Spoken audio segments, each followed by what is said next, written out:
What is going on, all-terrain nation? You know the drill. You know what is going on. It is time to talk trucks and SUVs here. And tonight, if you can't see the video above us, tonight is the night, man. We are here to talk Jeep. I almost feel dirty wanting to say that. We're wanting to talk Jeep, but hopefully, if you guys can hear me, I see there were some people questioning. Let's see. I'm going to ask right away, can you hear me? Awesome, Frank B. Thank you, sir. So I don't need these on anymore. Man, guys, what is going on, man? It feels like forever since I've talked to you guys. And literally it was, I think, Friday, if you're on the Nissan side of things. We did discuss some fun things Friday, and I think I pissed a few Nissan people off there, but hey, man, it's what I do, right? I mean, if you're not controversial, you know, what are you anymore? So hopefully it's our Sunday. So hopefully you guys are having a good one. Let me looks like I need to adjust the old chat box there just a little bit, guys. So yeah, we are talking Jeeps, and I don't know why my chat box is only so small, but oh well, we're gonna deal with that right now. What's up, Croy, Kelly, Frank B? Joe Taylor's in the house, my moderator extraordinaire. Joe, thank you for all you do for me here on that side of things. I do appreciate that. And once again, I'm gonna see if I can make this a little bigger for you guys, so when y'all chat, I can actually see what you're chatting about. I don't know. Anyways, so I don't know where y'all went there, but now it's gone. It wouldn't be an All Terrain Nation show if or any production that I do unless there was an issue. Isn't that correct? So guys, hopefully your weekend is going well, man. I just got back from a Nissan Titan event in Pigeon Forge, Tennessee, and I know my buddy Dave P is going to come in here. I don't think he's always in here when we're talking, but he reviews these shows afterwards.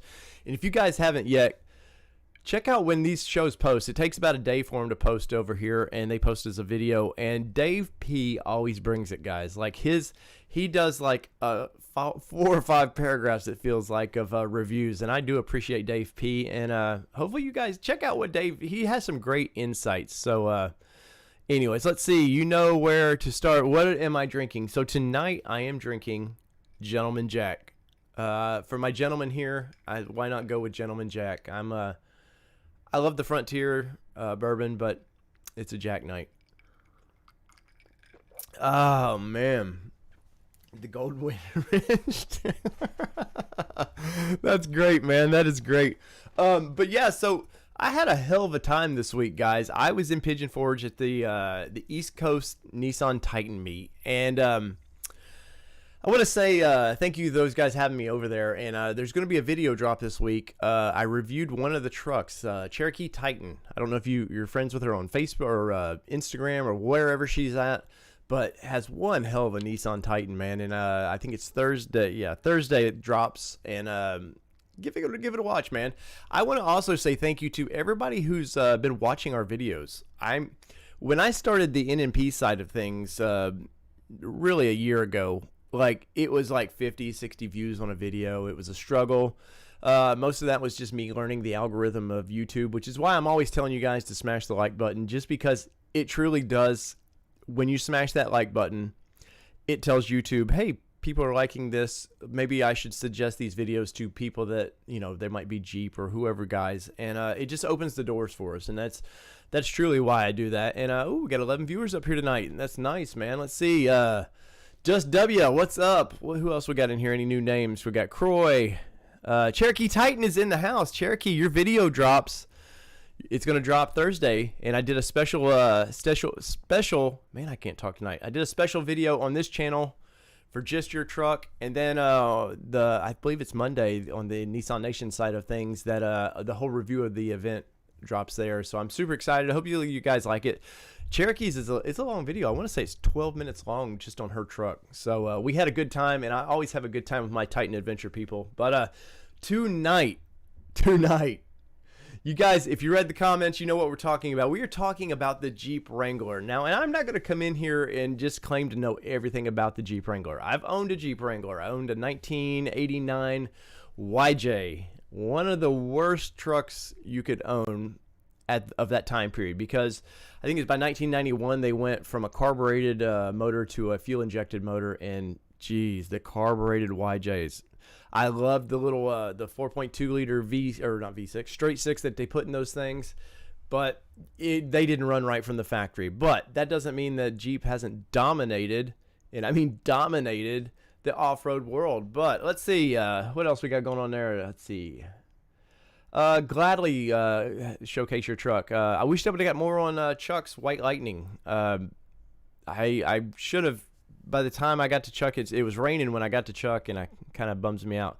Yeah, it's a long Titan showcase on that one, and watch it all. And I'm not gonna Cherokee, don't ruin the surprise, but there's a loud surprise in that video, and it just I have a huge grin on my face. You guys are gonna love it. Car Jeep is in. Welcome, Car Jeep. Once again, guys, if you would like and share these videos to wherever your favorite social media platform is. Once again, I'm trying to build something here. You know what we've done with the Nissan brand, so now we're trying to do me and Danny style to everything. And unfortunately, Danny couldn't be here tonight. Unfortunately, young Daniel. But I'm here to. Danny doesn't like Jeeps anyways. He doesn't dislike Jeeps, I guess, but you know. So before I get into the Jeeps, I will wrap up my thoughts on the Titan meet. So we went over on Friday night. A lot of people were already over there having fun, and like any kind of car meet you go to, sometimes things are flowing. And it looked like everybody was having a great time. Now, me and Kelly took our daughter over there. This is actually the first event she's ever went with me. And because it's Pigeon Forge, Tennessee, there's go-karts and all kinds of craziness over there that she'd be interested in. So I thought, well, you know, we'll do a few hours at the actual event on Saturday, and then we'll take her around. And take her around we did. Ended up she wanted to shop at some place called Justice. I don't know. Like, she was interested in the go-karts and all that, but she was more worried about someplace Justice. I don't know. I just threw my mask on with everybody else and just, you know, suffered through that myself. But I'm sure she suffered through the car meet. But the Titan meet was everybody that organized that was super nice, man. And I've been trying to get over there for 3 years, or this was my third try, and I actually made it. And, you know, a warm welcome. Of course, I knew Cherokee through the Titan Adventures. Chuck, I knew through the Titan Adventures. And a few others that I've just known through social media that we've chatted and talked to for a long time. And if you own a Titan, guys, like, it's a fun time. I mean, you know, I'm generally from the off-road world, so, you know, we take our things and go beat them up and get them dirty. But this was anything from just lifted Titans to lowered Titans, just to all the custom stuff was really, really cool. And once again, I appreciate the guys that put that on for, you know, having us and being nice hosts about it. So let us get in. Oh, wait, I've already got a question. No spoilers, Kelly. No spoilers. Let's see. Frank B says, what is my opinion on the F-150? Oh, well, you want my opinion on that, Frank? I'm going to say that's next week is F-150, guys. So, Frank, you're just going to have to wait for that one. So, I'm writing it down now. Look, F-150 for Frank. All right, Frank. F1, well, you probably can't read it. F-150 for Frank. So, you're in the books, buddy. And actually, I'm pretty pumped to talk about that truck. So I'll give you kind of what I thought about the reveal and stuff all on there, Frank, if that is okay. So Jeep Wrangler, guys, what is y'all's, for one, let me ask the question, put this out there.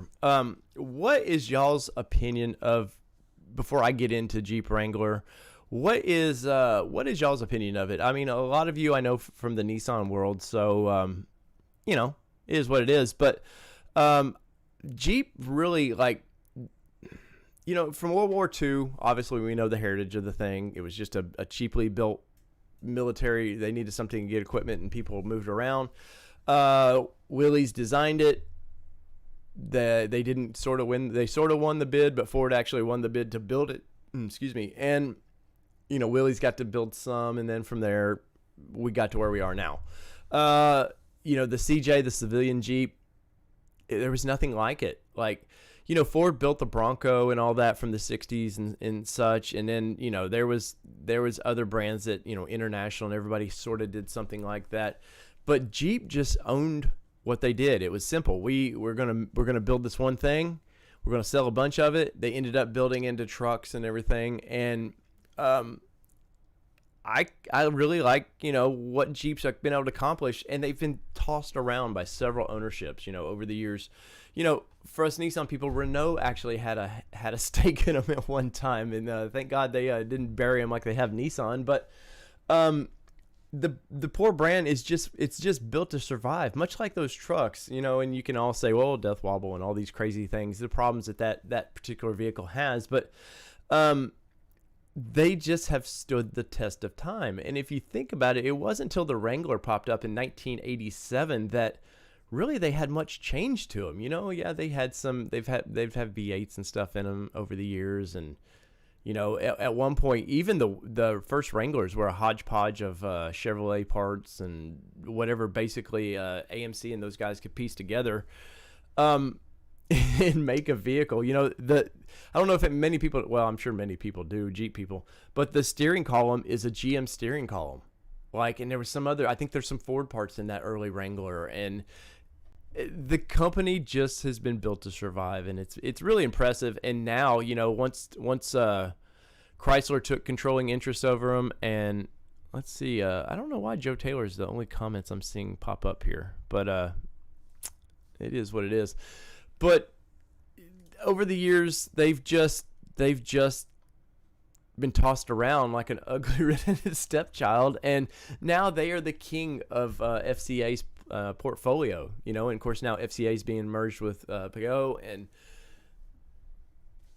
who knows what, really that's the diamond of that company now, and it's all based really on one vehicle. Now you can say, oh well, they've had the Cherokee and the Grand Cherokee, and but really it's been the Wrangler that built that company. Now, now with the way CAFE regulations are, and for a company, they got to have a bunch of vehicles that meet certain benchmarks that the current Jeep can't really meet.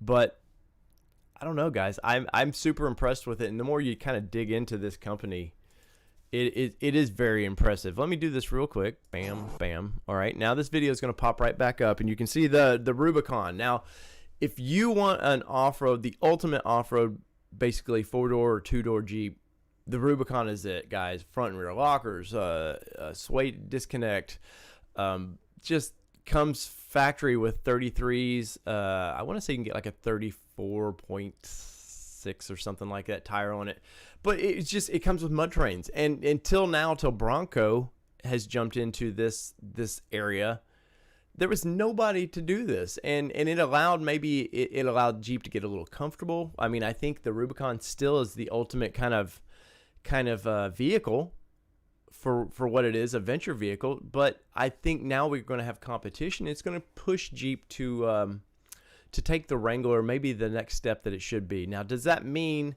the truck is going to go IFS, independent front suspension?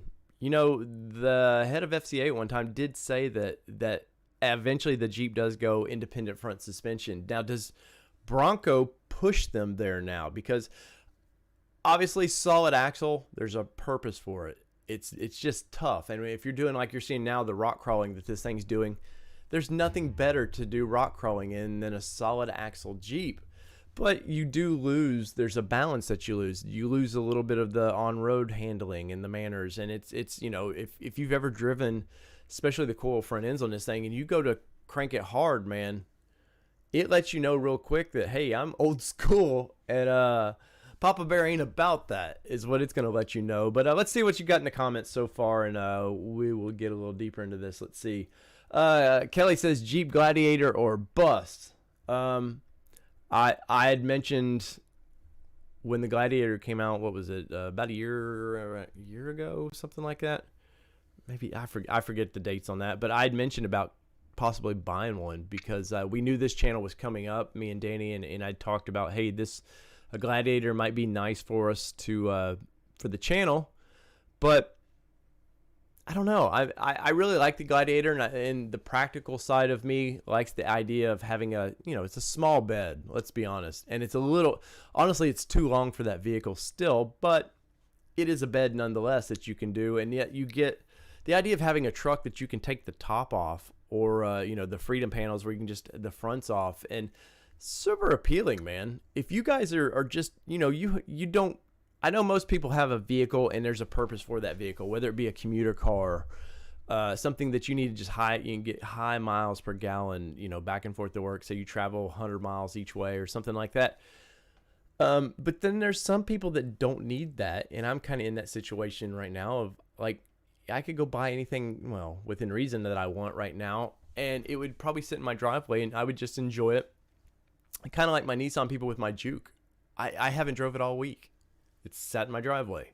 That's why I haven't put 2,000 miles on that thing since I bought it in March. But I love it when I get to drive it. I love it. And that's really the market that Jeep sits in. Like, I know in my area in Middle Tennessee, we get cold weather in just January and February, and that's it, really. Like, it'll get in the 60s around Christmas time. Sometimes you'll get in the 40s.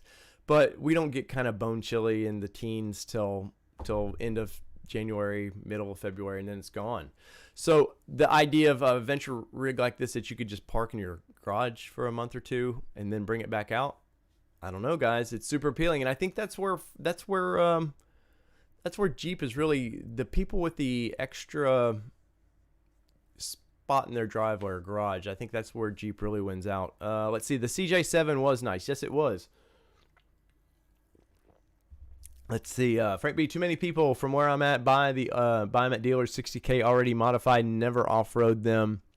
They buy them for looks in Walmart parking lots.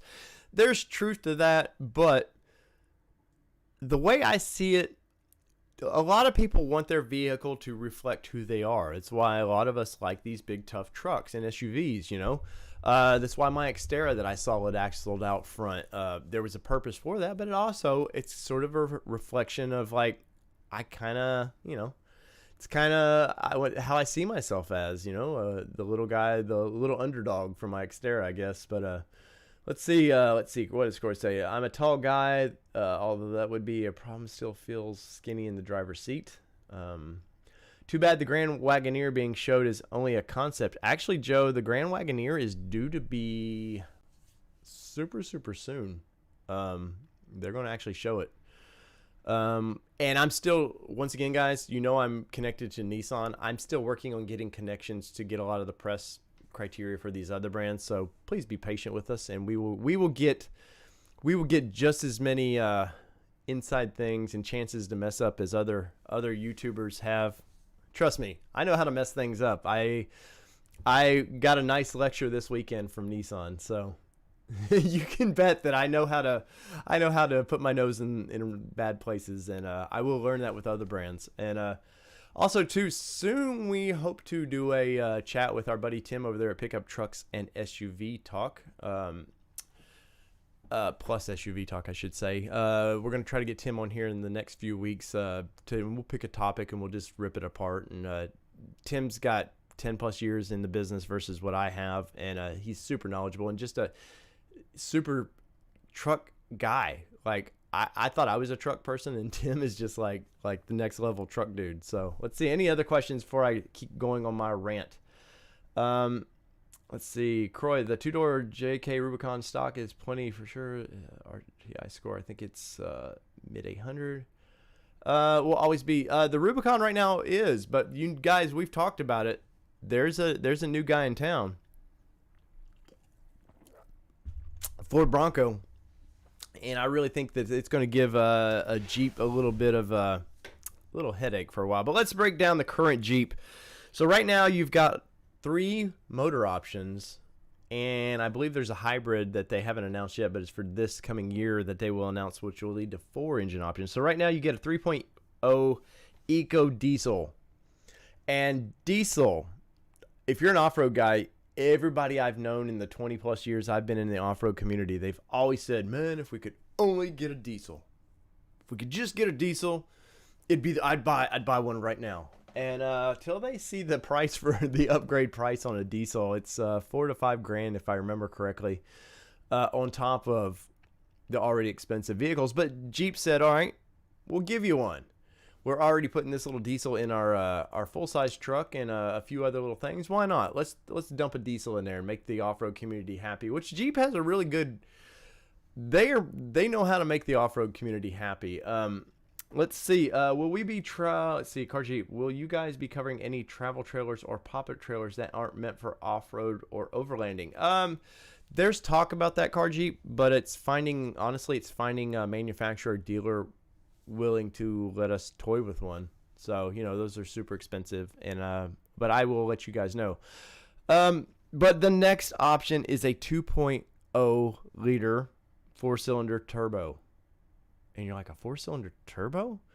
Yes, a 4-cylinder turbo, but it actually is a really kick-ass motor. And then you get the 3.6 liter Pentastar V6. And it's not the same Pentastar that they were doing in the minivans. This one's actually been upgraded, but the old 3.6 was known to leak oil like crazy and just all kinds of problems. And for all the pluses Jeep has, there's about the same minuses of owning one, man. They tend to have a lot of problems. And you could say, well, it's because people beat them up. Could be. Or it could just be too shoddy design and really Jeep having to deal with whatever Chrysler, whoever Daimler, whoever had them at the time, of using their parts to make what they want to make.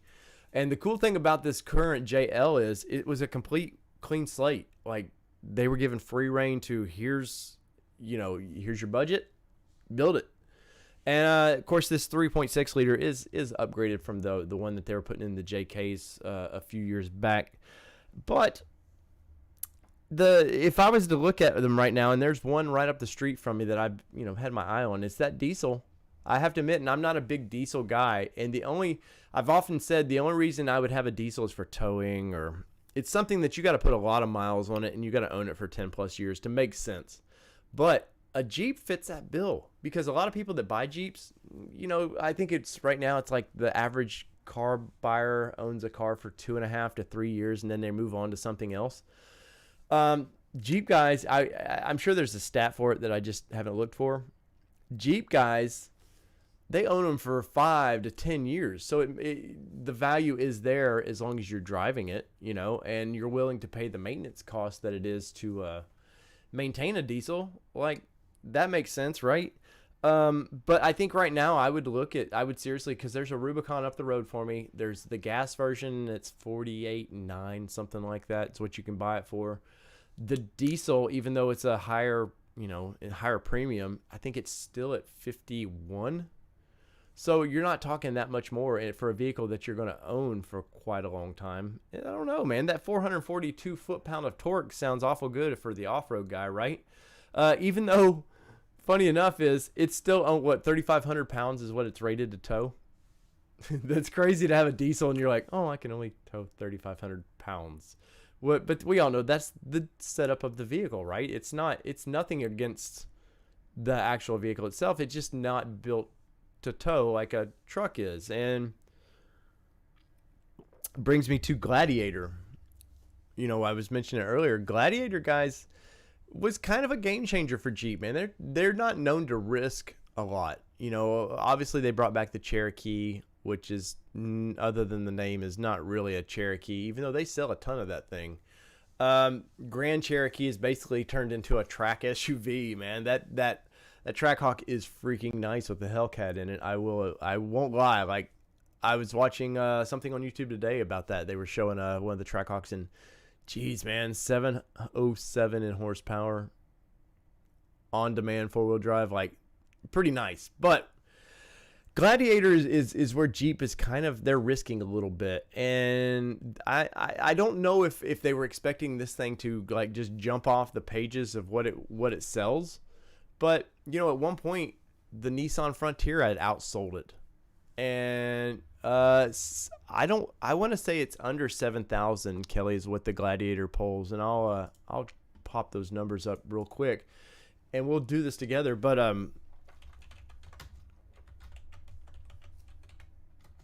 towing. Let's see. All right, the 2020 Jeep Gladiator horsepower is 285 horse. I'm going to assume that's the V6 in it. Let's see. Towing capacity is 4,000 to 4,500 pounds. That's right. I knew it was low. Payload in the thing is 1080 to 1,600. Miles per gallon currently is 17 city, 22 highway. And the curb weight of this truck is... sorry, you guys are faster in this than I am. Trying to talk and research at the same time. Anyways, Joe, I'll take your word on that as far as if that's the diesel. But Gladiator was, like I said, was interesting for Jeep because they took a chance on building something that people had been asking for a long time. There was conversion kits that you could take your 4-door JK and convert it into a pickup truck. I think Mopar even had their own conversion kit for this, and you see them every once in a while. They look cool, but people were really with Gladiator. I kind of think they were kind of let down slightly. Now, I like it. I really do. The wife said hell no to owning one just because she thinks the tailgate of this thing, it just looks way too long. But it is weak, Croy. And but once you lift these things, like to me the Rubicon version is giving you a hint of how cool this thing could be. But once you put 35 to 37 inch tires on that thing, dude, it looks so good. And then I've seen them with 40s, and it's just like, oh my God, 40s on that Gladiator looks great. Much like the 4-door Jeep Wrangler, they look great. And in sport, like the sport version, where it's got like the 29-inch tire, it's sitting super low. It just, I don't know. Till you lift a Jeep like that, the only appealing Wrangler right now to me is a Gladiator package, just because, or the new Mojave looks pretty cool. I was actually at the Chicago Auto Show when they released that, which was really cool, man. It was cool. They wheeled out a frame. You could walk around, do whatever you wanted to with the new frame. You could see the cast knuckles and everything on this thing. And then they did this cool, really presentation with it. And Jeep also, when they want to release something, guys, their marketing team is second to none when they want to release something. They had at Chicago, they had the Gladiators and Wranglers. They had an obstacle course set up in the convention center. And now that you didn't get to drive it, they had somebody driving it. But it was funny. One of the drivers actually drove it off the course and like hung it up. I think it was the Gladiator too. But this was just for press when press was in there, and we kind of all had a chuckle at it. But I'm sure it was kind of embarrassing for Jeep. But when they do something like look at the current Jeep now. There's little Jeeps all over this thing. And other brands have tried to copy this a little bit. I know Nissan definitely has with the new Titans. They're trying to put the little stupid T's all over the thing. But Jeep puts the little Willys Jeep. They're hidden everywhere, little Easter eggs, man. And the fact that when they did their Super Bowl ad for the I want to say it was a JL, the new JL, where it shows it going through the mountains and stuff, going right through a river and goes right up, right on a street and just moves on. It doesn't have to say anything. Because Jeep brand is synonymous for off-road, right? And that's why I think a lot of the other brands fail, and I think it's where finally Ford realized with Bronco that we better release a video showing this thing is freaking capable. Is capable as the Jeep. There's marketing once again, like, they paint colors. I've said for years that Dodge Ram had the worst interiors out there. Something popped within FCA about 5 or 6 years ago. Like we have an amazing outside, but our interiors are just lacking. The new Jeep, man, you get a Rubicon, that red trimmed out dash that they do that looks super special. It just looks sporty. Obviously front and rear lockers in this thing, that in itself is the selling point. I know like the I forget the package that Jeep does it. What's their off-road package they're doing in the Ram? You guys will know. It'll pop in my head after the show, I'm sure. But you can get front rear lockers and stuff like that. But front rear lockers in a full-size truck, I'm just like, it's okay. Mid-size like this stuff, all day long. all day long. So let me get to, as I keep ranting, let me get to some of y'all's comments. Where are we at? Croy, isn't there a delete kit for the EGR? Currently no fix to it, really. Let's see. Last I checked, I looked at one last year, and things could have changed by now at least. Let's see. For off-road, yes. By no means thinking that much. Weak, Croy says. Frank B, for an off-road, kind of puts the Gladiator in a class by itself. Gladiator actually is in a class by itself. Is it really a truck? Or is it really an SUV? Like, it's kind of an odd thing to, and I know it gets kind of lumped into the mid-sized trucks right now, and I think they sold like 46,000 of it last year, which is cool till Jeep goes, well, that's potentially 46,000 less we didn't sell of a Wrangler that already, let me pull some numbers up here because I have these ready to go. So everybody, the TJ was where Jeep really started getting it. They started offering the Rubicon package with the front and rear lockers. The ratio in the transfer case was a lot lower. It was purpose built to be a kick-ass, to go do the Rubicon. But people kept begging Jeep, hey, we make a 4-door Jeep, because SUVs at the time were getting so popular. And finally, Jeep did that. And when they did that, so let's look at their numbers. From 2006, they sold 80,000. I think 04 was the last year, the TJ, if I remember right. By 2007, they went from 80,000 to 119,000. Like, that's a noticeable difference. And by 2000, let's see, during even the recession of 09, they sold 82,000 of those things. Now, I remember Nissan was only selling the low 40s, early 50s of Frontier. And you still have an adventurous vehicle selling that many. And by 2018, Jeep sold 240,032 Wranglers. That didn't wake up some of these companies of like Chevrolet and everybody else to like even Toyota. Through that, Toyota cancels the FJ Cruiser. Nissan cancels the Xterra. There was rumors at one time that the 4Runner could even sort of like drift away. These guys prove that this is, people want an adventure vehicle. And do you guys think, and I'll ask, Power Wagon. Thank you, Frank. It was on the edge of my tongue. I don't know why I couldn't say it. What's up, Silver Warrior? Ramesh does the Rebel. I guess it does. The new one comes with, the new TRX does have front and rear lockers.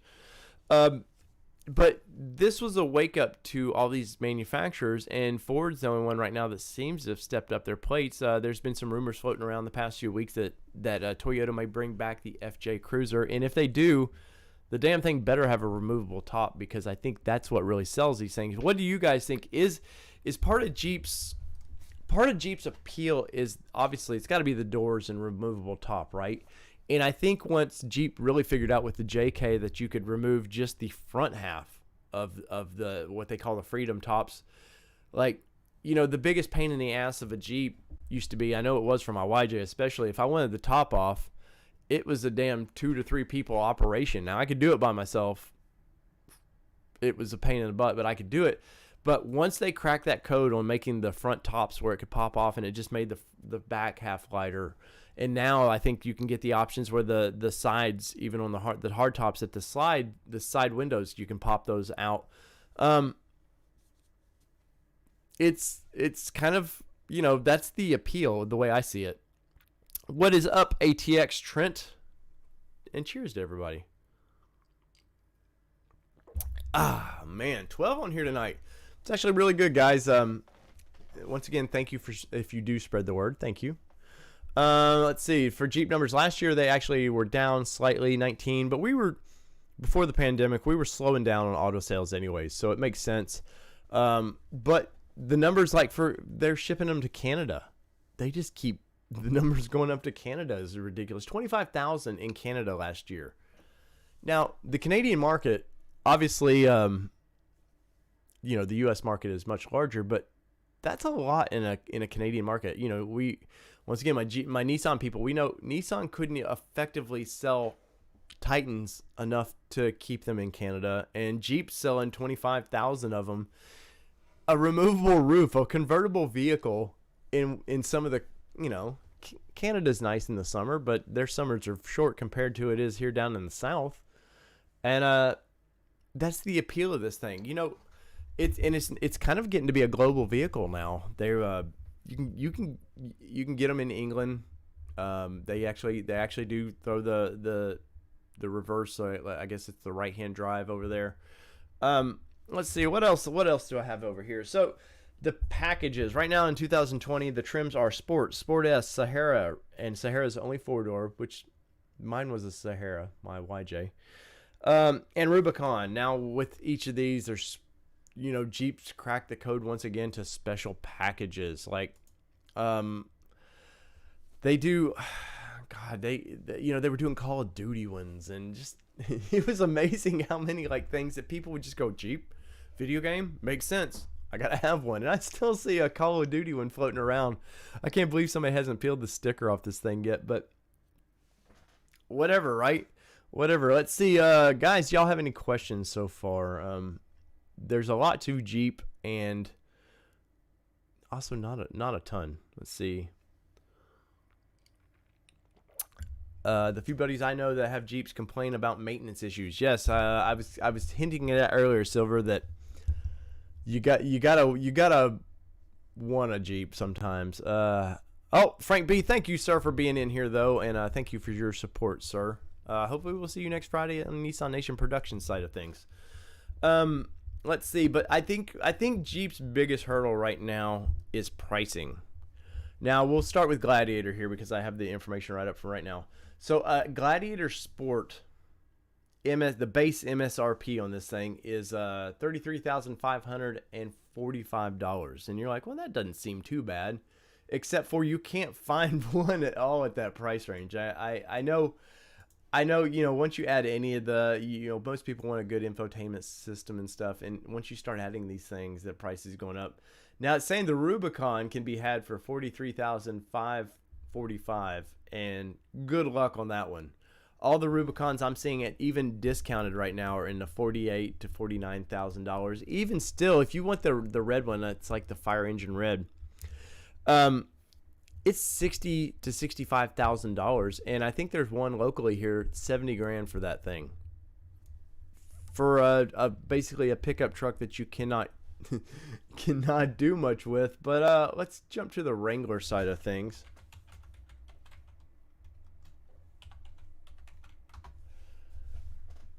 Let's see, where are we at here? Not Jeep truck. I thought I had this pulled up on me, and all right, so Wrangler, you can get a Wrangler starting at $28,295, and now the base Bronco is like $400 more than this, but the base on these things it's basic. Basically, it's you can I guess if you want the soft top and all that, which if you're only using it for a summer vehicle, there's nothing wrong with the soft top. I had a soft top. It was fine. My brother's, who rest his soul, his is a soft top. We've had a lot of good times in that thing, but I think I do see some on dealer a lot soft tops, but almost the soft top is kind of a dead thing anymore, because I think people are willing to spend that maybe $2,000 to $3,000 extra for a hard top. Let me know what you guys think about that. Why did my pricing not pop up right? I want configurations. I want pricing. Thank you for your patience.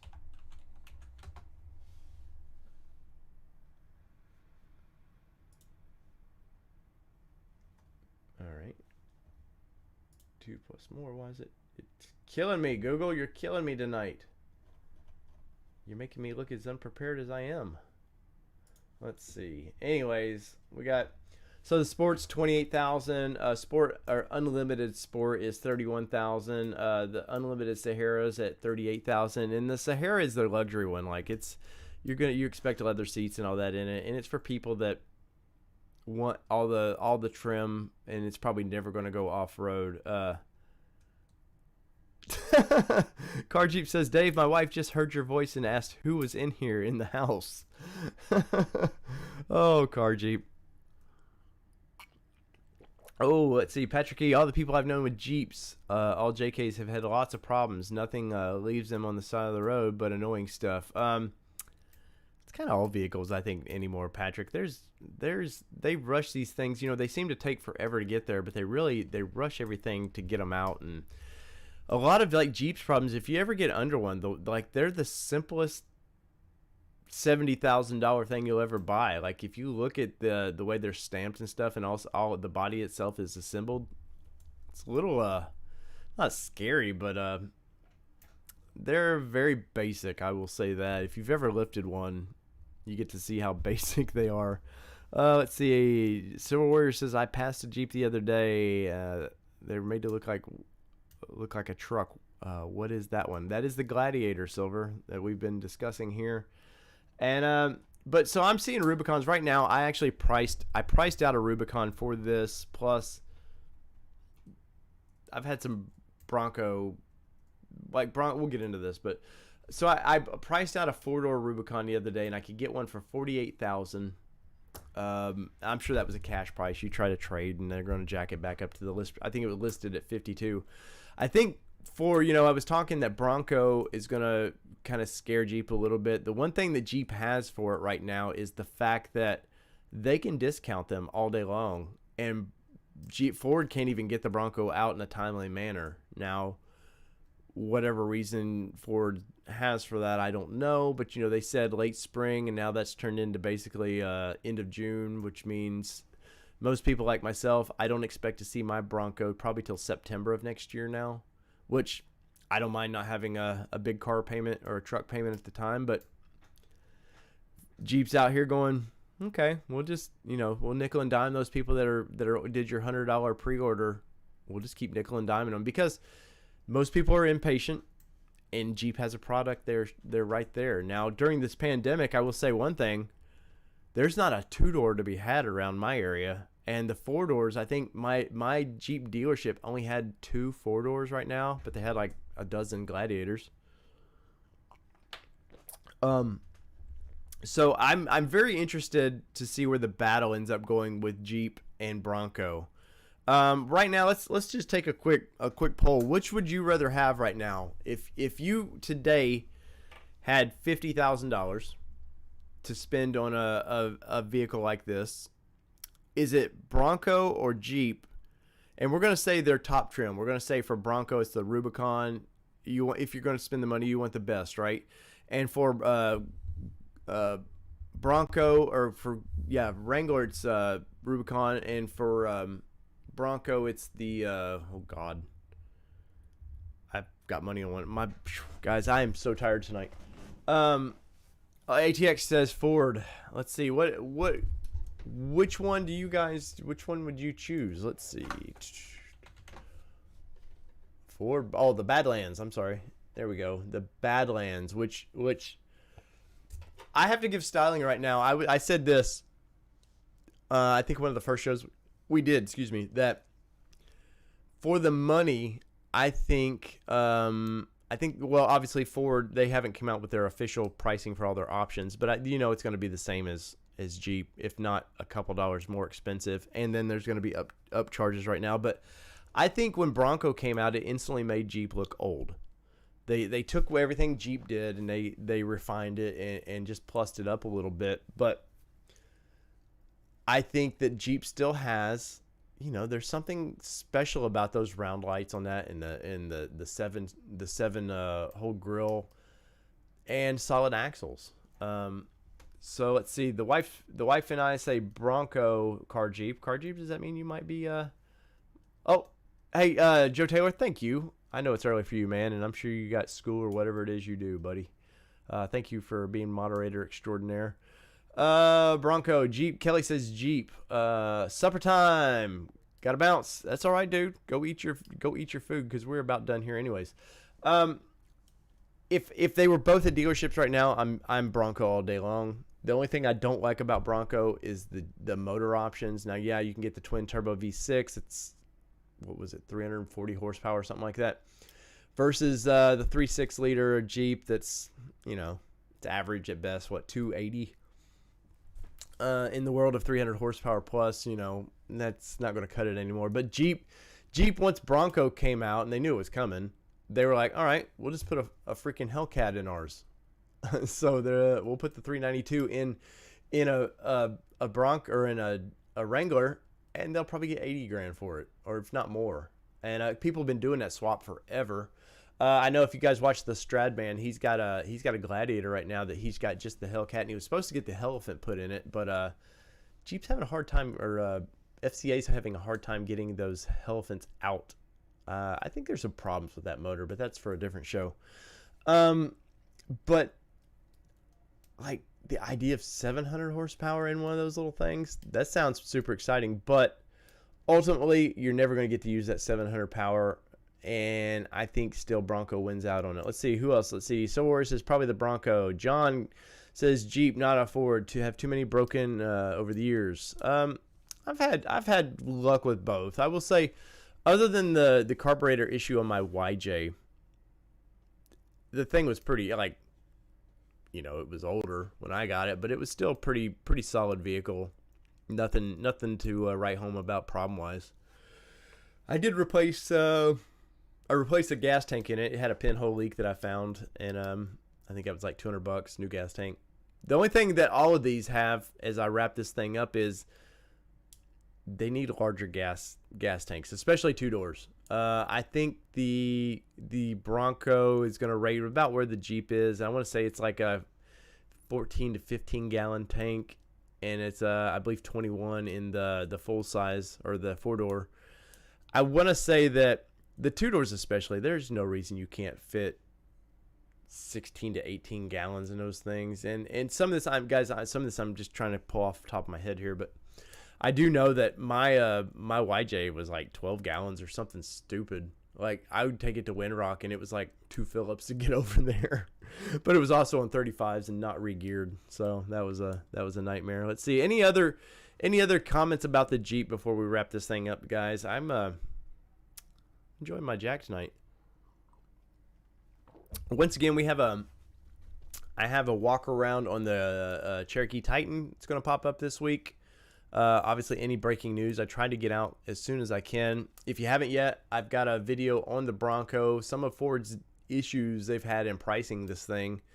They've sent some emails out to people. It's kind of testing the waters of what they should charge for things, and it's just super confusing between each trim. One package, the Sasquatch package, varies wildly depending on what trim you got, and it's like they want the same price for every one of them, basically. But let's see. Jeep should offer a longer frame for the 2-doors. Well, they used to do that. They used to do the oh gosh, so tired tonight, guys. They used to have just it was only like 3 inches longer or something like that, but they did that, and they would sell a few of those. But I don't know, Jeep's done so well with being simple. I think that's ultimately, even though vehicles are getting more complicated, like, I think that's been part of the appeal to Jeep. Is its simplicity. They just threw it out there, and 200,000+ a year just seemed to like that simplicity.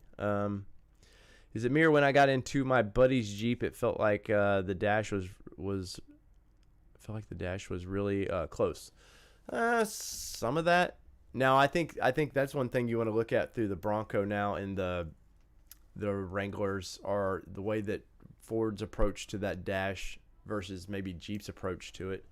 The grab handles and stuff are, yes, it was an LJ. Thank you, John. It was the LJ.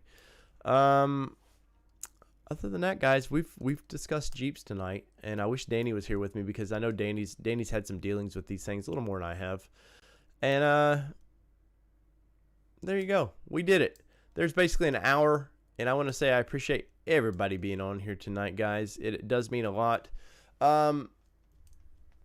Next week is F-150 time, and I'm kind of excited to talk about it. I'll dig into why I thought the release was a little weak, especially if you compare it to what they did for Bronco. And what does that mean for Raptor? You know, there's been a few potential Raptors spotted around, and rumor has it Raptor's going back to the big V8, so maybe we can get into that as well. So, guys, from all things nationwide, I don't know, by your side, whatever.